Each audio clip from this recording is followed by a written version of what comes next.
பீதா சுதன் பரிசுத்தாவின் பெயராலே ஆமேன். மரியே வாழ்க.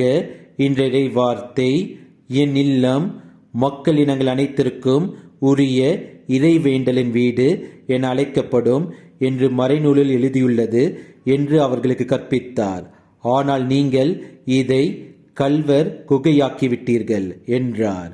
He began to teach and say to them, If it is not written, My house shall be called a house of prayer for all the nations, but you have made it a robber's den.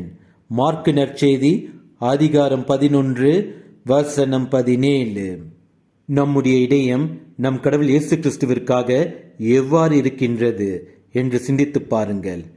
நம்முடைய இதயத்தில் வைத்திருக்கிற பழி வாங்கும் எண்ணங்களையும் கற்புக்கு விரோதமான எண்ணங்களையும் உலக செல்வங்கள் மீது வைத்துள்ள பேராசைகளையும் நம்முடைய இதயத்திலிருந்து தூக்கி எறிவோம்.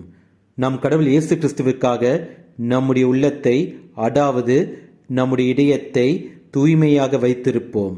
பாவ எண்ணங்களையும் ஆசைகளையும் தூக்கி எறிந்து ஒழுக்கத்தால் நம் இதயத்தை, அதாவது நம் கடவுள் இயேசு கிறிஸ்து தங்கும் இல்லத்தை அலங்கரித்து வைப்போம்.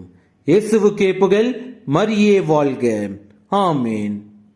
என் இதயம் யாருக்கு தெரியும், என் வேதனை யாருக்கு புரியும், என் தனிமை என் சோர்வுகள் யார் என்னை தேற்றக்கூடும், யார் என்னை தேற்றக்கூடும்.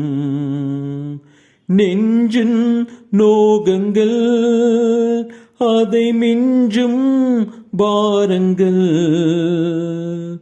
நெஞ்சின் நோகங்கள் அதை மிஞ்சும் பாரங்கள், தஞ்சம் இன்றியே உள்ளம் ஏங்குதே, தஞ்சம் இன்றியே உள்ளம் ஏங்குதே, உள்ளம் ஏங்குதே.